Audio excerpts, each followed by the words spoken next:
Morning students, this is Art of Writing part 3 and we are on a journey of accumulating writing skills. Yes, so let us see the third part. Now students, please see part 1 and 2 and in continuity see part 3. It is only then you will understand as to how we should do our writing. Yes, a recap or revision. In the previous slides, we have done approximates, which means nearly, around, just under, just over, almost, etc. That means not exact, but just approximate. So instead of writing in points, in decimals, in pie charts, we use these words or these approximates like nearly, around, etc. Then we had seen intensifiers. Alright, now what are intensifiers? They tell us how much we feel about a certain thing. For example, if we are afraid, then how afraid are we? Are we terribly afraid?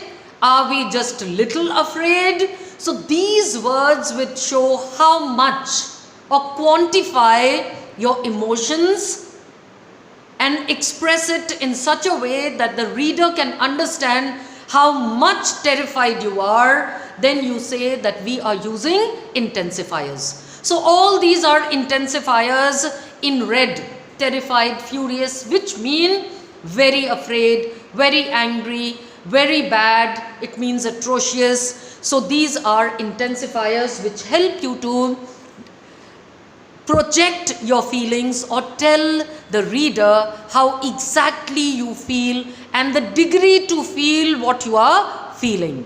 Yes? The third thing we had done was alliteration. These were repetitions. So you can have repetitions of letters or sounds and they make a good start or a good ending. In this we had seen some tongue twisters and I'm sure you practiced them and you enjoyed. Now some examples of alliterations are: that Monday morning was misty and mysterious. See the repetition of M.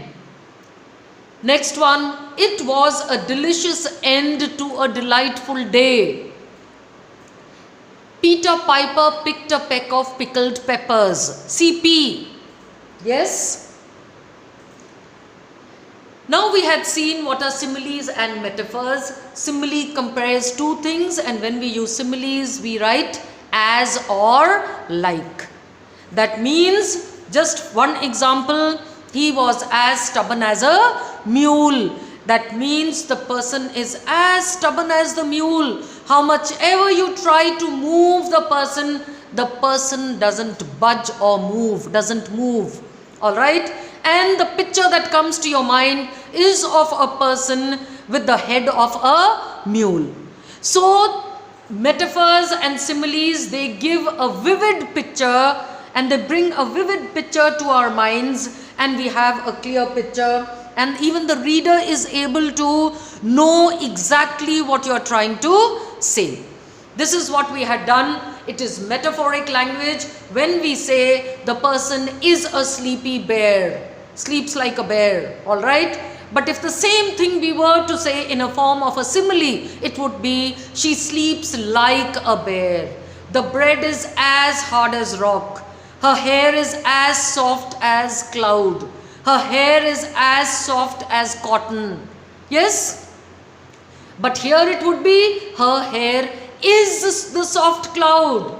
The bread is a hard rock, not like or as. Go through them as we have done them earlier and before. This is just a recap. Yes, we had done metaphors, example and meaning of the escape hatch. How education in number 5 will enable the poor people to escape poverty, to come out of poverty if they were educated. Yes, and see this part as well. I have got this from As You Like It, The 7 Ages of Man. Yes, in which Shakespeare says or describes a person's life as being compartmentalized, being divided in 7 ages.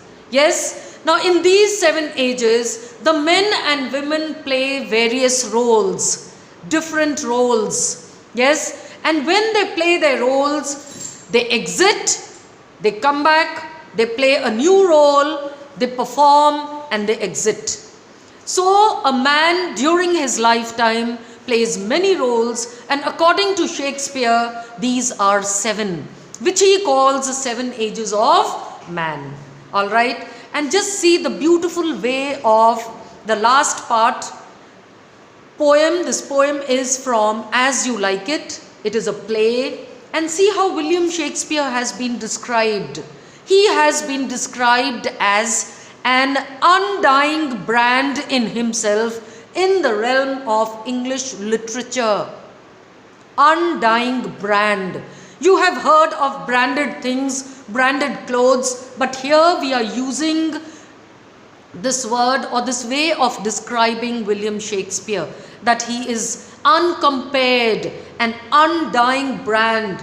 Even today his writings are alive. His thoughts come alive when you go through the compositions of William Shakespeare. All right. So this is what we have done: approximates, intensifiers, alliterations, and similes. And the last thing is proverbs, sayings, and quotes. All right. Now let us come to this picture. Now this is the main thing why in the last 2 lectures we have been trying to accumulate certain skills that we require to be able to write something if we get something to write. For example, we have this picture and we need to write a narrative. Yes, what exactly happened in this? We can see some people. It looks like the sea, the beach, we have waves, we have the scenery, and we have a drowning boy. We have the people who are standing out, spectators. What are they doing? Are they taking any action? All these things we need to take care of when we write. So once you see a stimulus in front of you, now this is a stimulus because it is a picture, it is going to give you stimulus, or it's going to stimulate you to write something on it. Yes? So the first thing that we need to think of is the plot. And what is that? Events that make up a story. So what is the plot? It is the main part of a story. Now what is this main part of the story? In other words, or in different ways you can describe, it is called the crux. The crux. It is the crux. Crux means the most important part. For this you can also say that the plot is the heart of the matter, the center of the matter. Without this, you will not be able to have a beautiful writing or a beautiful narrative. Alright? And it is also called the quintessence. Quintessence. It is what? The heart. It is the crux, or it is the most essential part of a writing. Now, there was another word, a French word I have taken, but it seems to be hidden here. Let me try and get this slide for you, all right? And then we'll get back to this lesson.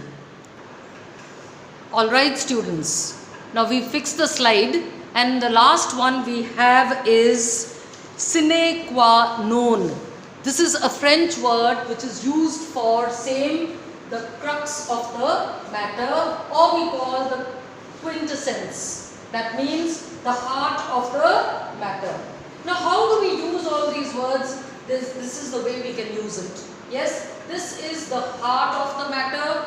This is the crux of the matter. This is the quintessence of the matter. This is the essential part of the matter. And this is the sine qua non of the matter. That means the main part or the most important part.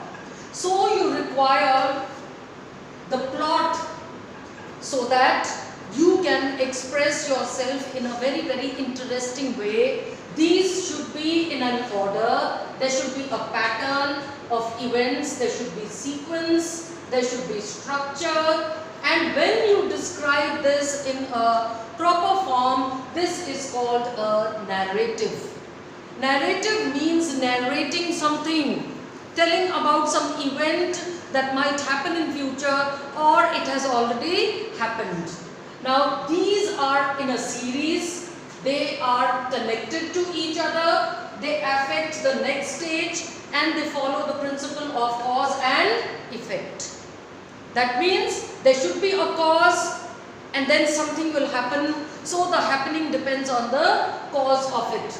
So after that you can have these events that come because of this cause and event effect sequence. You have events which can be true and which can be fictitious. That means they can be fake, they can be just a fiction, or they can be the truth. Now once you have these, then you can have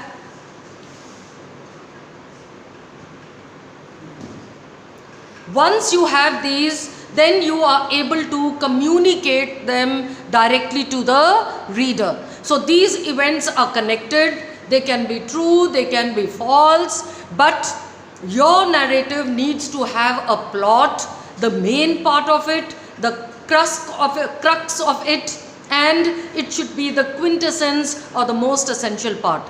If you don't have the plot, your writing will be very, very lousy and uninteresting. Alright?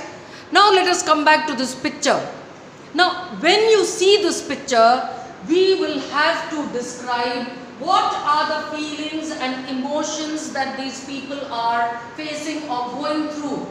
Now these, in the beginning, as they began going out or when they had planned, they must have been very happy. They were thinking of enjoyment. And then when they reach there, the boy is going to drown. So he is frightened now. The people, the family, what do they feel? What are the emotions that are going on? Then this is the lifeguard, alright? Or any other thing that you can imagine, please feel free to do so. He need not be the lifeguard, maybe just another ordinary person. Just give wings to your thoughts and fly wherever you want. Alright? End everybody's feelings. So what you need to do is first of all collect all the information and words and vocabulary related to feelings and emotions. Second, vocabulary for the beach, the sea, the scenery, colors, dresses. Yes, you please don't use red, pink, blue, green. Go Google some nice colors like shamrock, lemongrass, scarlet, yes, turquoise. Use all these words when you are describing things. Don't use ordinary colors. That will bring the level of your writing little higher. Alright, next. In which vehicle you went, you can go even further by explaining the model, giving some unique, feature of the car in which you traveled, which shows that you have knowledge of vehicles as well. So it is just not writing interestingly, but it is also showing your general awareness as to how much you know about things around. Yes, games, what are the games that you will be playing, the things you will take, eatables, the things you will take to eat, lifeguard, if you think this person is a lifeguard, then the lifeguard equipment, what is in the equipment, please Google and check. You can use that for your writing, and finally you have the advice. Now when you advise, what is the advice that you would give? Any moral story that you have read before for the boy or this particular situation? Yes, in the same way we have discussed, yes, intensifiers, approximates, similes, metaphors, alliterations. You can try and make your own, or you could even, the ones that we have used and you know them now, you could use them. Alright? Now for which situations you will require for frightened, for courage, for drowning, for obedience. Then your opinion, ending with the quote, we had seen what Shakespeare had said, so you could use that. Now that we come to the next part, and that is the spidergram. Now how are you going to, now see, you have collected all this information. Now how will your information look now in the next stage? When you collect it not in the form I have written. but you will collect it in the form of a spidergram. Now this is what a spider looks like, and all the legs are the ideas, all right, various types of ideas. So that is why we call this a spidergram. But when you make a spidergram, then this is what it will look like. Yes, all the feelings and emotions words put in that box. The vocabulary, approximates, intensifiers, similes, quotes, sayings, proverbs, your opinion, and any miscellaneous thought you could put in the last column. Alright? So what you need to do whenever any topic is given to you, number one, in red, you should have a rough idea of your plot. Then you need to Google, use the dictionary, use the thesaurus, and get a number of expressing words for feelings, emotions, quotes, etc. Whatever research you need to do, fill in these. Then after that, what we need to do, or what we will have in front of us, I have made one example spidergram for you. Yes, this we will see in the next lesson.